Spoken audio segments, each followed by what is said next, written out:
Tomorrow, the Texas state legislature is set to convene for a special session that will likely be dominated by one agenda item: President Trump's demand to redraw the state's congressional maps.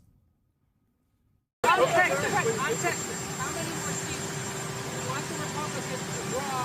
5. And then what if California, New York, Illinois, and other... Yeah, well, that's okay, too, but 5. I think we get 5. And there could be some other states. We're going to get another 3 or 4 or 5 in addition.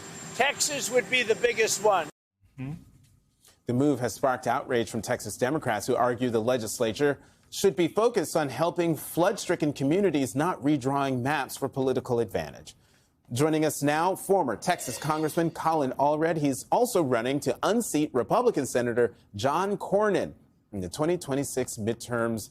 Thank you very much. Great to see you again, Congressman. So, look, just your reaction to this idea that in the middle, a special session, that you're going to carve up new congressional districts. What message does that send to Texans, especially those Texans who are still underwater looking for loved ones and grieving over lost loved ones?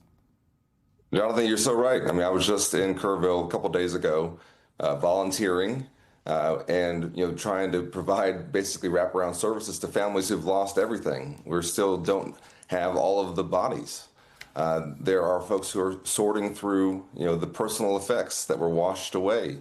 The grief is just almost too much to even encompass. And this is what they're doing.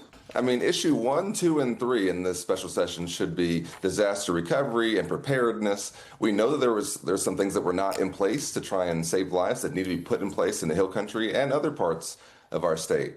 But I got to tell you, Jonathan, I was a voting rights lawyer before I ever ran for office. And for over a decade ago, when I first got into voting rights, it was a lot more subtle back then. Now they're just coming out and openly saying it. No, we're just going to try and steal 5 seats because we think that that'll help us rig our elections so then we can rig the economy. And that's what they're doing. Congressman, do you think that Texas is the canary in the coal mine for the nation when it comes to redistricting and what Republicans and what President Trump may push them to do? It's such a good point. Listen, I have no expectation that they'll stop here. And in some ways, you might say, well, why would they?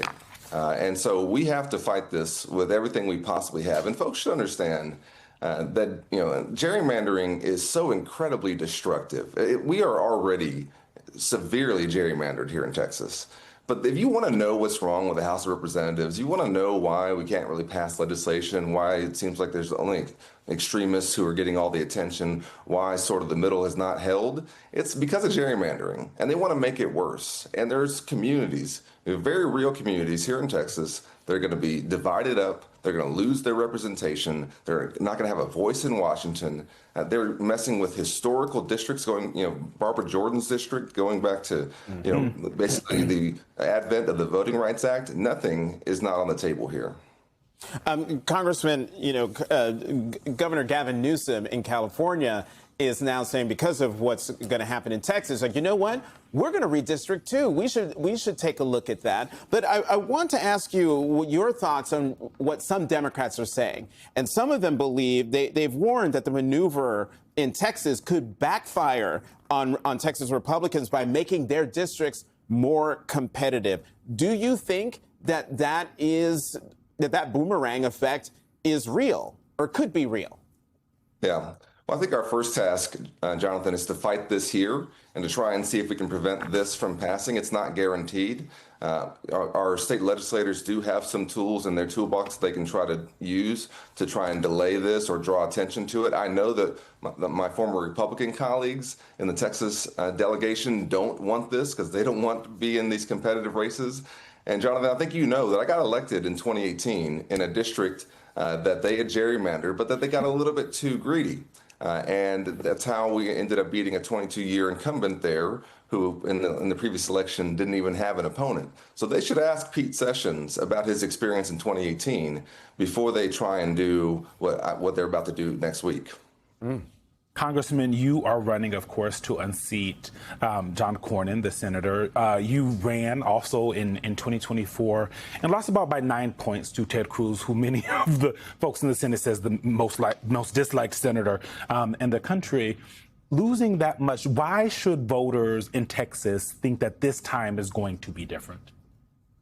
Well, listen, I'm proud that we outran our ticket by a number of points in the last election, but this is going to be about our future, and we have to have somebody who's going to fight for us. We know that John Cornyn or Ken Paxton really are either too weak or too corrupt to stand up for our state, and I will. And what I've been just really incredibly gratified to see as I've gone around the entire state in the last couple of weeks is how many people still have a lot of fight left in them, and how they're ready for this, and how they understand what the stakes are. The last election, a lot of things went kind of haywire all around the country. But now what we have to do is recover from that and make sure that in this election that we stand up for 30 million Texans who need somebody who's going to fight for them. We know that Cornyn and Paxton won't. I will. Congressman, has anything changed on the ground in Texas so that makes you believe that Texas this time actually may elect a Democratic senator? Over the last 6 months, has anything actually changed? I think so. And listen, I think that every election is unique. And, when I was in the NFL, sometimes we'd learn more from a loss than we did from a win. And you have to, look at what happened and then, move on from that and apply your lessons. But I also think that there's a lot that has changed. Don't you think so, Eugene? I mean, it seems to me like the entire country is in a different place. And I think everyone is. And I certainly feel that way. We're in a time where we have to fight. And, I'm somebody who is often known for my calm demeanor. But, last time they got the congressman, this time they're going to have to get the linebacker because this is outrageous what they've done. Yeah, I've seen you when you get fired up. So I know it's there. Former Congressman Colin Allred, thank you so much.